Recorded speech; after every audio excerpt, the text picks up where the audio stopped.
All right, we're All right. recording. Cool. Sharad, welcome back to the show. It's a pleasure having you again. Thank you, Greg, for having me, man. Excited to be back on the show. Likewise. Well, I think the last one we did was, man, had to be 3 or 4 years ago. So a lot has changed since then. Yeah, I think I was still in Canada. You were not where you live now. So yeah, we've moved physically. Yeah. And it's a different world. Maybe it was around COVID also, if people still remember COVID. I think it was COVID. Yeah. Yeah, it might have been like 2020, 2021. I know Yeah. multipliers. Yeah, Yeah. that We were in back then. multipliers together also at that time. Yeah. Well, it's Yeah. crazy because we met each other in person down in Mexico, and then I was living in California. You were in Canada en route to move back to California. I think once you moved to California, I decided to get out of that state finally. So we Right. just Yeah. missed each other. We were going to be like semi neighbors. Since then, you've built ReSimpli, which is an awesome platform. Got a lot of investors on there. So today's show, I want to cover really how you built ReSimpli, and because you guys have done some great things so far. And then also towards the tail end of the show, I want to cover what are some successful trends you're seeing nowadays with your users because you have access to all this data. And it's always good to kind of share with, what's working, what's not working. Sure. So let's just get into ReSimpli. So number one, what is it? How did you come up with the idea? And we'll go from there. Yeah, man. So I used to live in Chicago. So I flip houses in Northwest Indiana, right outside of Chicago. I've done about 700, 800 deals. I do about 20, 25 flips a year. So I was living in Chicago until 2015. Then my wife got a job in Carlsbad where we live now. So we decided to move to Carlsbad. So at that point, I was doing about 40, 50 flips a year. I had this business in Indiana and I'm living in San Diego area now. I started looking at all the inefficiencies that I had in my business, and I looked at a software solution that I would need. Back in the day, Podio was the only thing people were pretty much using. Like 95% of people were using Podio. So I looked at Podio like for 5 minutes. I'm like, no, there's no way I'm using this. It just looks clunky. Then in addition to that, I need all these different software to integrate. I didn't like the idea. So in 2016 or 17, I don't remember exactly, I hired a couple of developers just to create something for myself, very specific to my fix and flip business, rehabbing. And that's kind of where ReSimpli started. It was just out of a very personal need that I had. I figured, if nobody else uses it, at least I will get enough value that the money that I'm spending, it's going to be worth it. And then I was part of a couple of masterminds, started showing it to a few other people in the mastermind. Then Ryan Dawson from Multipliers, he had a coaching community, still does. So he's like, hey, I love this. He was on Podia back in the day also. Like, hey, I love this. Can I start using it and can I start pushing it out to my community? So that's where we got our initial momentum back in 2020, about 4 years ago. Okay. So you basically started, and I love how you started where it was like fixing your own problems. And Yeah. then it was very organic to introduce that to other people. You know what I mean? I see a lot of people, they try a software or they try to start a software that they don't really understand because they've never really used it. And then they try to sell something they don't know. But in this case, it was such an easy migration because you already had it built out for your own business. So you had, the proof of concept knowing it was going to be efficient for other people, which is awesome. Yeah, absolutely. Like if I had not moved from Chicago, I don't think I would have ever started recently. I just would have been running a very inefficient business just Yeah. because of the proximity. Would have not paid attention to the inefficiencies that I had. But yeah, I just happened to move to San Diego area and I was flipping houses. I'm like, okay, I gotta find something. And the three requirements that I had was it had to be an all-in-one software. So which is what ReSimpli does. It's an all-in-one software for real estate investors primarily built for people that are doing direct to seller marketing, whether they're wholesaling, flipping, buying it as rental, that's separate. But you can basically use it for list stacking, websites, driving for dollars, cold calling, sending emails, CRM, buyer website, managing your buyers, bookkeeping, accounting. So the three criteria that we had was it had to be an all-in-one software. It had to be simple to use and it had to give us really good KPIs so I could make decisions based on the numbers. So it feels amazing to be at the stage where we're at now with everything that we've built over the years and then things that we have coming down the pipeline. So you guys have websites built in there now? So you've had We some do. evolution, since, you know, you started. Yeah. since, you know, you started. Yeah, we have websites. We have, yeah, hundreds of investors that use us for their seller website and also for their dispo side of the business. Yeah, we've had it for about year and a half, or yeah, about 18 months or so. That's amazing because I see a Yeah. lot of people, they like you said earlier, you have let's say you have a CRM that's just for lead management and, like, your pipeline, and then there's another software that they'll have to get for the calling software, and Yep. then they got, a website vendor, and then they got QuickBooks, and then it's like, you have all of these number 1 subscriptions, and then all of these things that, like, have to talk to each other through, like, Zapier or something, and if something breaks, it can be chaos in the business. So it's like, I like how you have everything in one from like Yeah. basically the top of the funnel all the way down to the bottom line, which is the accounting. So someone in theory could just use ReSimpli to cold call a prospect on a list in ReSimpli, and that can go all the way into the Yeah, lead exactly. process and then all the Yeah, way you down can. to the pipeline. Yeah, exactly. Yeah, that was the goal from the beginning. I don't like the idea of like the more software that I have to use to solve a problem, the less effective I'm gonna be. Yeah. If I have to go from, let's say, Podio to CallRail now to make a call. I mean, they can integrate, but it's never gonna be seamless No, integration, right? There's always something that you are managing multiple logins, multiple subscription. So the more software that I have to use, the more chance of things breaking, and then the more friction it creates for me and my team to just do their task. yeah. Versus, like, if I just log in and everything that I need, like, even from we have Gmail integration coming, so I don't even need to log into Gmail. I can just log into ReSimpli and then receive my emails within ReSimpli. So, that's the level of integration that we have built. It's like, the other, like, if you put it another way, let's say if I'm using an iPhone, right? I would not carry um a Google phone with me for my calendar, just so that I can have it for calendar and then use Outlook for my email and then have them merge. I can do that, but is that really the best use case? Is that the best use of my time, of like what I can do? Is it a revenue generating activity for me? No, I would rather have one seamless device or solution I can use that just does everything that I wanted to do. That was the idea. And, that's kind of what we started with since the beginning. That's awesome. And you guys have a mobile app too, right? Yeah, we do. We have native mobile iOS and Android app that you can use for driving for dollars. That's built in. You can call, text, email from the app, receive calls also on the app. Amazing. That's Yeah. so Thank you, man. so here's my question as like just entrepreneur to entrepreneur, because obviously you built the home buying business and the rental business. That's real estate, just transactional Right. or reoccurring business like real estate. And now you've built up this big software company, right? That is like essentially, a vendor of those, core businesses, flipping and rentals. What have you noticed in terms of building this? Like, what's been different about building a software company versus building up your real estate business? Because I will say that when you built ReSimpli, you've had the experience of building another business to use, but Right. been like the struggles and the differences because they're like people think they're the same, but they're really completely separate businesses. So, like, what has that been like as an Yeah, entrepreneur? man, that's a great question. For one, I mean, actually so I also own a property management company. That's the only business that's like based in Indiana. But everything else, like even for my house flipping business, I live in California. My project manager lives in California. And then we have a couple of people in Philippines. So it's a very virtual business. We don't have Yeah. anyone in Indiana for a house flipping business. But what's one thing that's been different building recently is there's a lot more moving pieces to it, Mm, right? It's like with a house flipping business or with like wholesaling or real estate investing business, you know, there's very clear variables that you have, right?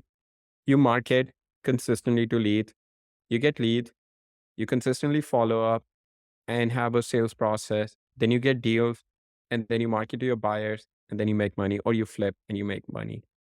So it's not a lot. I mean, there's a lot of moving parts, but it's not tons and tons of moving parts. Now, what happens on the tech side is I don't come from a technology background. Like that's the one thing people assume that I'm from India, so I must be a software developer. And when I tell them I used to be an accountant, it was just like disappointed in me for some reason that I wasn't smart enough to be a developer. But I think what's been different is there's like shit ton of things you can do with software. Like I just had before this podcast, I had a team with my uh, support team. We have some massive updates coming end of Q4 or end of this year. And then I was just sharing it with my team. And they're like, oh, what if we do this or that? I'm like, guys, we have to think about, if we have like 100 people that we're trying to solve a problem for, okay, let's look at the solution that we have that's going to take us a month. And it's going to solve problem for 98 people that we have. And then, yes, we can do this to solve solution for all 100 people that we have, but it's going to take us 3 months, right? Yeah. That's a very tough decision to make. And then also another challenge that's been is like for us, we're people based in India, Philippines, Bangladesh, and US. So there's a big cultural difference, Oh, language yeah. difference. People are working different time zones.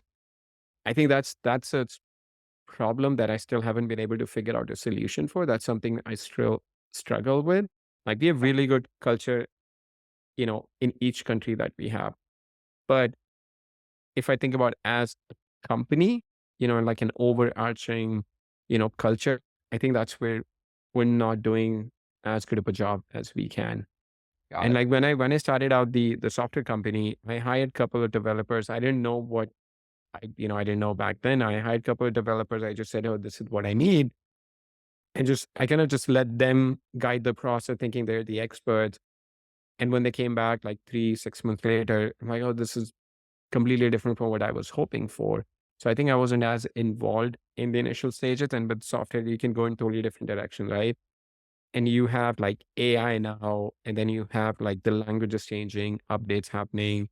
So that makes it a bit challenging. Just for me, it's a lot of moving pieces, like lots of things that you have to make decisions. Okay, if we have limited resources, could we, like, what problem should we look at solving? Like, how many people it's going to impact if we solve this problem?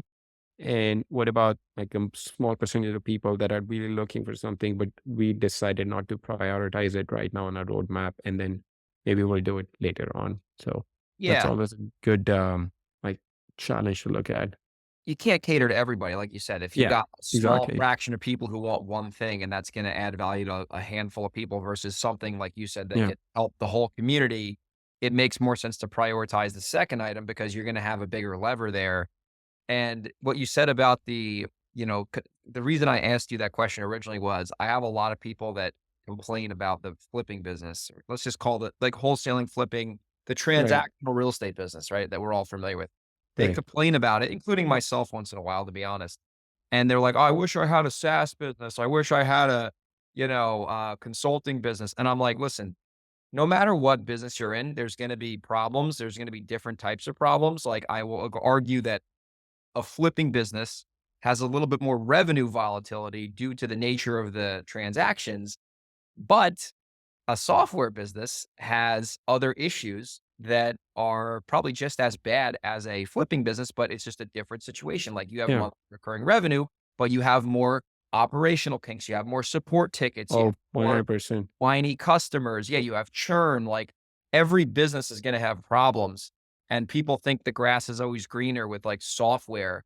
And I don't know anything about software, but I just know from a logical human, like Yeah. there's no golden business that's like gonna There's just it's deliver none, all man. your Like you problems. have like a pretty large team, and then it's like exactly what you mentioned, like the churn, people signing up and then canceling their Yep. subscription like a month later, you Yeah. know, and just always upset about like just by default, people who don't end up doing deals just by default, their response is, oh, the software didn't do what it was supposed to do. I mean, we're not going to make calls for someone, Yeah.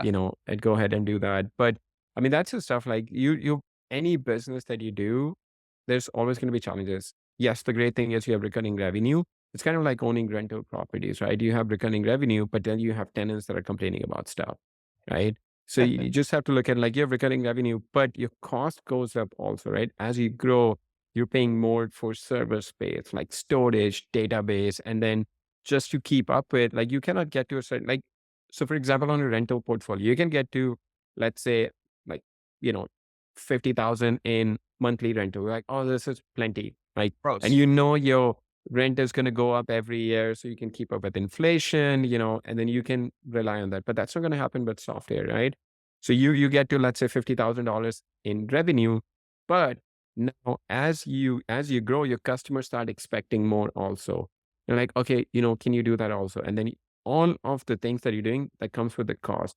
And you don't know how, like, sometimes, like, we spend money on a lot of things that don't give us revenue, but we have to do that just in order to be competitive. So Mhm. in terms of revenue, like, I was having this conversation with someone else a couple of days ago. Like, our revenue is more than what I envisioned before I started the company. I remember I was someone from Multipliers. I was having coffee with them in Orange County. I'm like, I'm gonna start this company. This is back in like 2017 or 18 maybe. Yeah.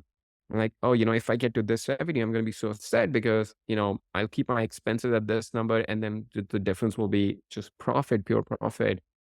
I was so naive. Oh man, like, just the expenses go through the roof. Like, you Yeah. have to just keep up with, like, people will just keep start expecting more, but they don't want to pay more, but they keep start, just expecting more. So you don't realize, yes, the revenue is recurring, but then the churn is such a huge problem. Like, especially in the nature of the business that we're in, people sign up and a month later they cancel. They're like, oh, I don't want to be in the business. Like 40% of our churn comes from failed billing.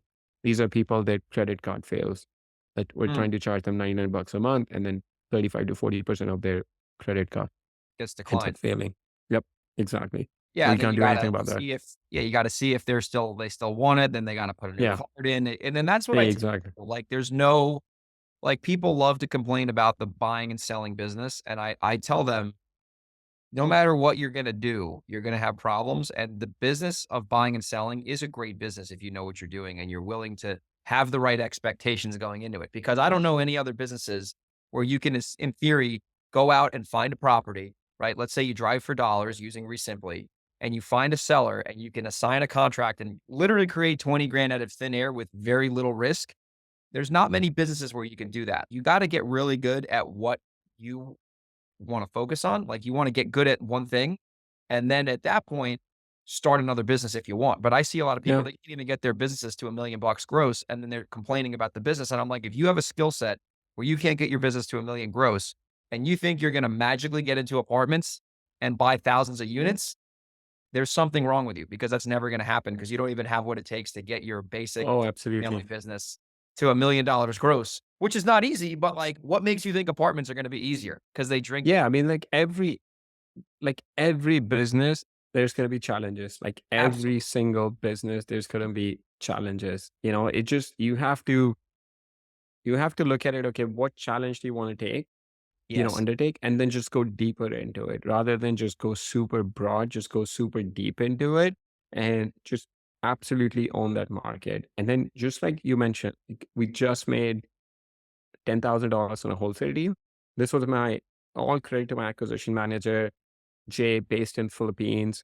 And this is in an area that we don't usually buy. He's like, hey, Sharad, we're spending money on marketing, getting these leads. Are you okay if I get it under contract, try to wholesale, find it? I'm like, yeah, go for it. If it doesn't take my time, go for it. Yeah. He got this property under contract, negotiated everything with the seller, found a buyer. We made 9,800. And I said, whatever we make, you keep 10%. You keep 10%. He's like, really? I'm like, yeah, just keep 10% of the No gross. way. So he's happy. He's like, all right, I'm going to do more of these. So he has another property that he locked up this week, and we're trying to wholesale it for like 25,000 assignment fee without me being involved at all. And he's He's like, overseas? he's overseas. Yeah, we don't have anyone in Indiana. So he's overseas. I'm like, whatever on wholesale side of the business, Yeah. if it's an assignment, I don't have to be involved, or even if it's double close, whatever we make, you keep 10%, just Yeah. because that's a revenue that I won't even like chase after, because we're just so focused on flipping houses. But Yeah. if you're able to get these leads convert into deals that we would have in the past just completely said, dead lead, we don't buy in that, we don't flip in the area, but there are other people that you find that are flipping and we make money, it just, yeah, you definitely deserve 10% of that revenue. That's a lot of money for an overseas gentleman. Yeah. That's like huge win-win. I mean, that's like, you make Yeah, I mean, 1,000 I'm a keeping 1,000 bucks. 90% of it that I would not have seen Yeah. $0 of before, right? And he's out there like, these are property address. I just know what city. I don't need the property address. He's going out getting contract. These are leads that we're getting from our PPC and all other thing that Yeah, we're doing. But in the past, we just see the city and we're like, oh, dead lead. But he's like, hey, Sharad, can I do something with it? I'm like, sure. And he's creating revenue out of it that we would have just totally, written off as dead lead in the past. that's amazing. Well, on that Yeah. note, this is where I think you can really add a lot of insight to our audience is you have access to all this data through all your customers, right? And you've grown that business like to where it's a pretty big software business now. So you see a lot of common trends on your successful users versus your non-successful users. So let's start with marketing first. Yeah. What marketing channels have you seen through the broad macro data that Yeah. have been working in 2024? Because a lot of people complain about marketing every single day.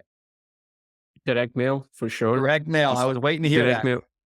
From my personal experience looking at other investors, direct mail for sure. One thing we notice is investors that are doing consistent deals, right? But consistent, I mean like, 3 to 4 deals a month on an average. And then we have some investors doing 30, 35 deals a month. But if they're doing like 3 to 4 deals a month on average consistently, I noticed that for most of them, they have direct mail as part of their marketing. It may either be their primary marketing or it may be, some niche list that they're mailing to, but they have direct mail. Most of them have some direct mail component to their business. So that's one thing. Not everyone is doing SMS. Not everyone is doing cold calling. I mean, they'll be calling and texting as part of the follow-up, but for the lead gen side of it, you know, not everyone is doing cold calling and texting. And then before I say that, like at the end of the day, every single marketing channel works if you stick with it long enough. Some will give you higher ROI than others, but at the end of the day, every single marketing channel works. Right? We have people getting deals from YouTube ads. Like it's just like all sorts of creating creative things that you can imagine people are doing. But if I had to pick one that's like very consistent, direct mail. And as like texting is getting more regulated, people are shifting to inbound marketing, like your PPC, paper lead, radio, TV.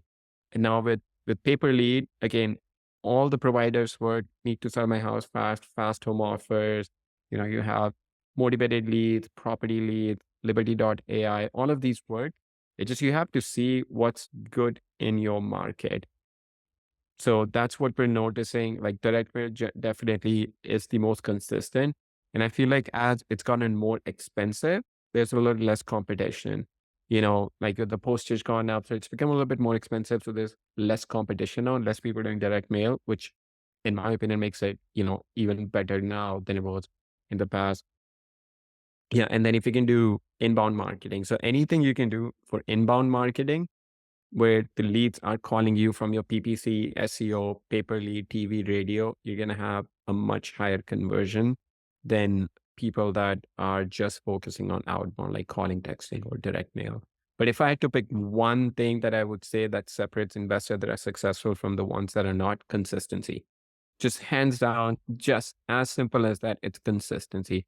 Consistently marketing, consistently following up, and consistently tracking their KPIs.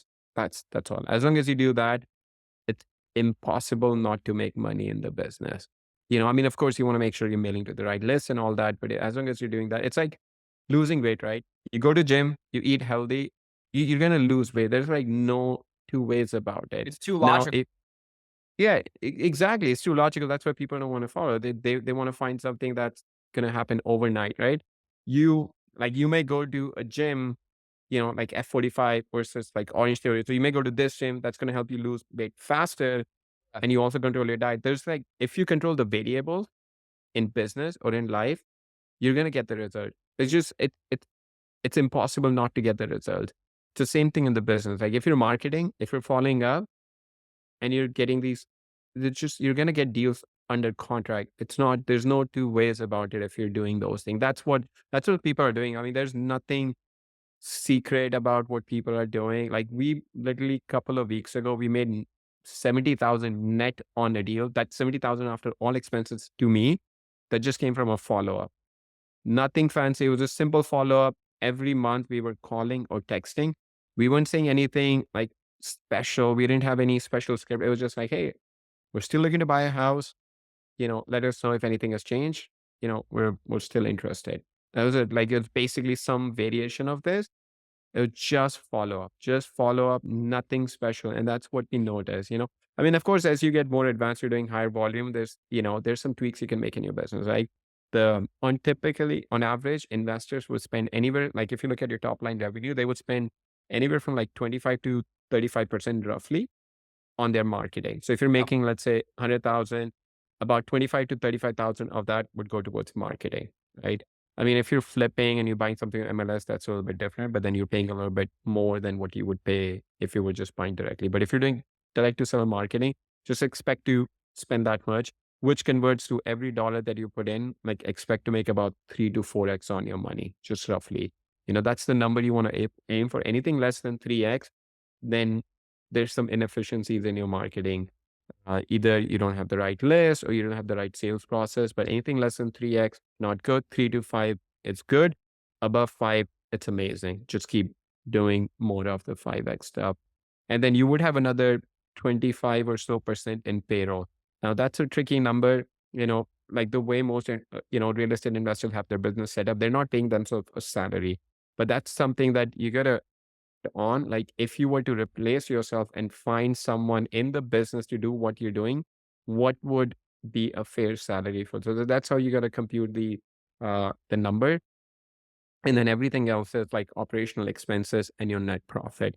In terms of net profit, if you have less than 25% net profit, then there's some inefficiency. Yeah, Either you're your spending too business is much money on. broken if you're above Exactly. 55%. That's Exactly. crazy. Yeah. So either you're spending too much money on marketing or too much money on payroll. So those are the two things you want to look after immediately to gain some efficiency. Either you have on payroll, either you have too many people or you're paying them too much, right? Or 25 to 40 is really good. If you can be over 40%, then you're doing amazing, you Yeah. know? Yeah. So those are some numbers. Just for context, on ROI, 3x for every dollar you put in, minimum that you should expect. And then net profit should be 25 minimum, 25 to 40 is good. Above 40 is excellent. Yeah, we hover right around like 40, 45 net Yeah, margin. And that varies, obviously. Sometimes it'll be 35, sometimes exactly. 48, Does that but it include depends on your our cost salary? Like basis. your, I pay your myself a fair salary. I have a salary. perfect. Yeah, from Perfect. that Yep. past work. Yeah. That's Um, great. Yeah. So mine is like 52%, but I don't pay myself a salary. So okay. if I did that, then it would be lower. Yeah. And that's where I see investors like, I know a lot of people, a lot of the same people, we run in the same circles. And I see a lot of guys like they brag about how many like transactions they do or contracts they get, or they use Yeah. some vanity number. But at the end of the day, I see they're netting like 10%. And even if you Yeah. do 3 million in revenue, you're netting 10%. Exactly. You could make 300 grand in Seattle doing 2 deals a year. Right. Right. So I would rather be a smaller, more efficient team with 4 or 5 people and doing 4 to 6 good transactions a month where you could control 100%. more versus Yeah. having a giant sales operation. And you can make that work, but it gets really hairy when the market, especially if you're like I tell people now, like if you're just in the assignment business, it's a tough business to just do that in Yeah. because and our model is like we maximize profits. And sometimes that means assigning it. Sometimes that means taking it down and closing on it. But I see a lot of people nowadays where they're struggling to do deals and they're just assignments. And I'm like, that could work. But right now, if you have the ability to take properties down and put them on the market, not only will you convert some of these deals that you might not be able to assign, but those deals that you might have assigned, you can double or triple your net profit Oh, by waiting 3 or 100%. 4 months, and I'm like, "Man, you're already getting the deal is the hardest part. Yeah. Everything else is 100%. easy." I mean, like the question should be like, would you rather have a 7-figure business, like you said, that's only netting 10%, or would you rather have a business that's grossing 800,000, but you're netting 250, 300 on that? I would much rather have that Yeah. business. Like, why would I want to take extra headache of building it to 7-figure just to impress people that don't give a shit about me? It's just like Right. that's what happens. Like people get into these really top line number, right? Oh, I'm doing like 50 deals a month, or, I'm doing 100 deals a year, whatever their number might be. I'm making like, 7-figure, or I'm like mid 7-figure, whatever that might be. Yes, that's great. But how much money are you keeping off that business? And also how much time that you're putting in that business, Exactly. right? Do you want to work like 70, 80 hours a week managing this? Or would you rather have like a good work-life balance and then you have a really high profitable business? Like the profit is the number that you should focus on. Like that's what you should start out with. Hey, I want to make 250, whatever that number is, like 100,000 a year net to myself. Okay, what kind of business do I want to build as efficiently as possible to net me 100,000? Right? That's how you should start out with. And then set a benchmark of, okay, for me to make, 100,000, it should not be no less than 25% in profit margin. Absolutely not. And then that's the benchmark you should set and then start looking at where else you can gain efficiencies in your business. Like just as simple as if you're doing direct mail, right? And tracking your marketing between marketing to your probate list versus absentee list. I mean, that's like such a basic thing to do. Like rather than pulling a big list of 50,000 people and sending the same postcard with the same phone number on it, like there's so much money that you're leaving on the table versus taking the same list of 50,000 and let's say you break it down into two lists, absentee and probate, right? And then you use two different phone numbers and you just see which list is actually making you money. Just immediately, that's going to cut your marketing cost. That's going to tell you immediately if it's the absentee list or probate list that's making you more money. One list, I guarantee it's going to perform better than the other.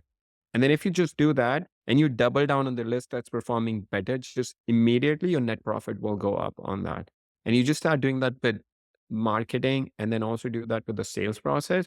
Then you see so many people that are doing, high volume, but just as simple as not listening to the calls that you are doing and your sales team is doing. Again, it's such an easy thing to do. Sometimes even when you are making call, because you're in the moment, you may not realize that you overlook something or there's some process that you're not following. But you go back and listen to your call, you're like, oh my God, I cannot believe that I did not ask this question. Or, like the seller might be saying, hey, I know we have an appointment, but can we reschedule it to next week? I have to take my dog, he had some emergency. I have to take him to the vet or something. And rather than just taking a moment and saying, oh, I'm so sorry to hear that. Let me know if anything I can do. You just say, okay, when are you available next Yeah, week? right? Oh my god. And then so Yeah, many people do that. So many people do that great. because they have a certain number that they want to meet. But you go back and listen to the call recording and you're like, oh my God, I cannot believe that I was just so focused on scheduling the appointment. I didn't even take a second to take a break and just ask the owner, hey, anything I can do to help. Just imagine if you had done that, what a difference it would make. Just the rapport it would help you build with the seller. You know, if you have, acquisition people, listen to their calls and see how they're making a call. And any call that went really well, like just make sure you do a sales coaching, with the team or training with the team and say, and this is how we want all the calls to go. Like this is what we should look at as a template. Like these are the questions we want to ask. The more you can follow the process in a business, I mean, the money is in the boring stuff in the business, right? Tracking your numbers and just following the process. That's where the money is. But like people just get so you know, into the glamour thing of the business. Oh, I want to do direct mail. I want to do PPC. I want to go on appointments. Like, yes, that's going to help you. But on the back end of the stuff, listening to calls, you know, like so many people don't even look at their P&L on a monthly basis to see how much money they have coming in, how much money they have going out. Just by doing that, like just if you're not doing anything else in your business, just look at your P&L on a monthly basis and just do that, you will immediately notice so many expenses that you can cut out. And that's going to just the expenses that you cut out, meaning that goes directly into your net profit. Just people don't even do that. Like you can have all these tools, everything, but then people have to have the motivation to actually go and do that. Yeah. Right. And it's so interesting because like I recommend they at least monthly, if not weekly, depending on the Yeah. size of the business. And I see people like use like as football season is here now, like people forget about the blocking and tackling and they just try to Yeah. throw these Hail Mary home Yep. runs. And I always tell people if you do enough marketing and you make enough offers, you will get a home run every now and then, and they're great. But our business, and I'm sure your business too, it's built on the base hits. It's built Oh, on exactly. follow-ups, Yep. the 30K fix and flip profits, the 20K 100%. assignments. That's what keeps our engine running. And then we do get these home runs every once in a Yeah. while. Great. But we know that we use that as like we did a deal earlier this year that was like 17 times the profit on the average deal. It was a monster. Right. And I was grateful for that. But I told the team, let's almost pretend this deal didn't happen Yep. and let's see where we're at regardless, right? Yeah. Because that's the Because you're gonna reality. have months where you don't get a deal or Yes, you don't get a good enough deal, right? exactly. Like on our flip stuff, like we'll flip something and then homeowner, like this happened with one of our flip. The homeowner moved in and actually once they started running the water, it turned out like there was some issue with the sewer line. So, we just sent a plumber, it cost us $5,000. Like these sort of things are gonna happen. Oh, yeah. You try something with marketing and it just completely bombs. So you want to make sure you have buffer for that in order for you to make money on the other things, like when you have the home run. But you're absolutely right. You gotta focus on like the deals that you're doing where you're making 20, 30,000. And if you did like this $100,000 deal, if you have, yes, but almost pretend that did not happen and don't set your Yeah, expectation on those sort of deals. exactly. Now it's funny, like, we had this and it was actually from, like, the deal we made the big money on was, like, it was free. Like, it was on a list stacker, and it Right. was on all these lists, and I actually called them myself because I was just, like, Right. interested, and it was up in Rancho Bernardo, and the guy, like, gave the house to us basically for, like, 40 cents on the dollar because he was gonna Wow. for taxes, and, I was skeptical until I owned it, and I closed on it. And I was like on the deed, I got the deed back and I'm like, wow, this is crazy. Yeah. I thought it was just not gonna work out because at least in California too, like if you're I mean, this is in Washington as well. If you're doing a property through probate, the probate referee has to appraise the property. And Right. like there's no way it's gonna get like there's no they're gonna be like, oh, this guy's selling it for weight. But like somehow the attorney got it through and it worked. Right. And I was grateful for it. But the point is like you gotta get good at the base hits in this business. And you Yep. got, like you said, be smart with your time and tracking your numbers. And like I always tell people, like I was doing pay per click and I was spending a lot of money and the ROI just wasn't there. And then I No. look at my direct mail numbers and I'm like, this is what we're experts in. So I Exactly. literally cut pay per click. I filled in the gaps with cold calling, which is like a fraction of the cost. And we're Right. getting more revenue and deals from cold calling than we were from pay per click and a fraction of the cost. But if I didn't have those numbers in front of me, I Oh, would not been 100%. able to make that decision, and that's Yeah. driving, like, pure net profit into our Yeah. company, basically. Yeah. I Um, mean, that's and lists like, we're already mailing. yeah, if someone did what you just mentioned, like they would be ahead of 90% of the investors out Oh, there. yeah. Easily 90% of the investors out there, they would be ahead of. Like majority of the investors aren't even doing that. They just look at, well, I spent $200,000 in marketing, I made $600,000. Yes, but which $200,000 did you make money from? Is it direct mail, Exactly. PPC, cold calling? And they have no idea. They They have have no no idea. idea. Yeah. Yep. They have no clue, and that's what gives people an advantage who wanna take the Yeah. time to just Yeah, do the research. exactly. I mean, that's like it's such a huge advantage you can have in your business, Yeah. knowing this is exactly what's working and you just double down on it. I mean, like, man, that is the secret. That is the secret to the business and knowing what's working and then just like doubling down on it. It like every problem that you have in your business, the solution to it is in your business itself. You just start analyzing it. Every solution that you need is already there in your business. You just have to look for it. Like you start reviewing your financials at least on a monthly basis. At least I guarantee at least 10-15% efficiency right off the bat. Right off the bat, you'll be able to see. It's like people, just who don't have a personal budget, right? For a home budget. Like once Oh, you started doing that, you're like, oh man, dude, I can't even believe I signed up for this and I'm still paying for that. It's yeah, just such a simple thing. Sometimes you sign up for something and you just keep paying and you don't look at it on a weekly or monthly basis and you don't even realize that you're paying for something or something's happening in your business that you're not even aware of. But once you start doing that, you start getting so much insight into your business. crazy. I have, like, a bunch of, like, old credit cards, and, like, there's Yeah. this one charge, and this sounds ridiculous, but, like, every year I get charged. It's, like, $60 a year. It's, like, some software virus prevention Yeah. thing. And Yeah. I'm like, I'm not even gonna cancel it because I don't wanna call, but I'm like, that is just like, and obviously that's $60 a year. This is not like $60 a Yeah. week. But it's like you see like a lot of these reoccurring subscriptions that you Yeah. never use, and people can literally go in there, take an hour, look in QuickBooks, look in your credit card statement, cut like 4 out of those non-essential Oh, items. easily.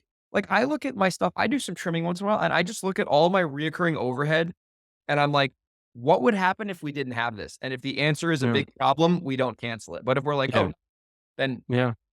can it, can it, can it? But the thing to tie everything back to ReSimpli is your platform allows people to literally have one REsimpli subscription and they can cancel 10 other subscriptions. They don't need a Yeah. web vendor. They don't need a call rail. They don't need a list stacker. They don't Yep. need a CRM. They don't need Yeah. QuickBooks. So you can take one expense and eliminate 9 others. And that's how you can be more efficient and more profitable. And you can have Absolutely. become the real like spine of your business. Yeah. And And not only that, like if you imagine, I asked this question to other investors that are using QuickBooks with, their CRM. Like if I ask you to go into your QuickBooks, yes, you can tell top line revenue, but if I ask you, tell me, okay, what's your ROI from direct mail and this campaign? You could not do that. Like you could not do that. yeah, We use QuickBooks for REsimpli. It's like we have to do a lot of work, separate Google Sheets to be able to track that number. And yep, just imagine that's what a lot of real estate investors do is they're using all these. I'm not trying to say you should go use REsimpli, but use something like whether it's in like this is what I use on a day-to-day basis, like a notebook and a pen that I use on a day-to-day basis just to run my stuff. But this is a process that I can stick with every single day, day in, day out. I think the most important thing is having a process that you can stick with day in, day out, and then almost tune out what's working for other people. It's hard to do that. Like you looked at your number and you were able to cut out PPL, right? Or a PPC. But when you talk to other investors, majority of them will say, oh, PPC works, PPL works. But yes, it works, but it doesn't work for me, right? yeah, It's like someone going on a carnivore diet. Yes, it works for them, but it doesn't work for me. Like I have to see what works for me and then just do that. Just keep doing more and more of that. And then just look at your numbers on a monthly basis and see, okay, the effort that I'm putting in, is that giving me the results that I want? And then just keep tweaking few things here and there, and you just start getting much more profitable in the business. 100%. And that's what people got to do. And like that's the thing you mentioned about the marketing. Like PPC didn't work for me. Like I Yeah. made money from it, but if Yeah. I compare the ROI and Exactly. the expense to direct mail or cold calling, Yeah. I'm literally spending money to break even versus Yeah. get 4x return. And especially like with me, I understand mailers extremely well, and I'm very aggressive on spending because I Yeah. understand. Versus pay per click, I was like, ooh, Yeah. 140 bucks a day, because I didn't Yeah. have the ROI to justify it. So like I Right. spent way more in mail, like 10, not Yeah. 10. I spend like 16 to 18,000 a month in mailers, and Right. it's an easy ROI for me. Yep. I was reluctant to spend 4 on pay per click because I Yeah. didn't have the proven results. But you think like, oh, you're already spending 16 in mail or whatever. What's 4 grand in pay per click? Well, I don't like wasting money and I know the Yeah. ROI Exactly. is there. So what is the point of pissing 4 grand away when It I just because it works for majority of the people doesn't exactly. mean it has to work. And it could be also something that you just doesn't align with your personality. It's just as simple as that. Like people might be crushing it with like back in the day with texting and cold calling. Yeah, yeah, It yeah. just never, I just never found it very attractive. You know, No, it just like me personally, I never did. And that's why I never did that. Like I would never pick up a phone and start calling someone. It never attracted to me. But like direct mail, it just like it fits perfectly with my, how I want to approach the business, like be a little bit like passive. Hey, I'm mailing you whenever you're ready to sell your house, call us. And then we have the follow-up. That just works for me. But things that are you might be crushing it with, like someone might be crushing it with a texting. Great, more power to you, but it doesn't work for me. Like every marketing channel works, you just have to find that works for you at the end of the day. Like when people come to us and say, hey, what's a marketing channel that I should pick? Our answer is always the one that you can stick with the longest. the That's best it. you can give them. Yeah. That's the one that you can stick with the longest, at least 6 months consistently. Then you will, if everything else in the business is good, you will get a deal. It's just, there's no two ways about it. Absolutely. Well said, my Yeah. friend. Well, as we start to summarize the show, as we're getting towards the hour, Sharad, if people want to check out REsimpli, they go to REsimpli, that's REsimpli.com, Dot correct? com. Yep. And then if they Yes. want to check out your podcast, you got a great podcast. I watch it all the time. What is the name of that show? It's called the ReSimpli podcast. Look at that. Yeah. Nice. Then you just go to YouTube or any like platform and search for the ReSimpli podcast. Awesome. Well, we'll put those in the show notes. Sharad, I really appreciate you being a guest Thank you, today man. for the second time. And we'll talk with you soon. Thanks for sharing all the Cool. wisdom. Thanks, man. Thanks for having me. You're welcome.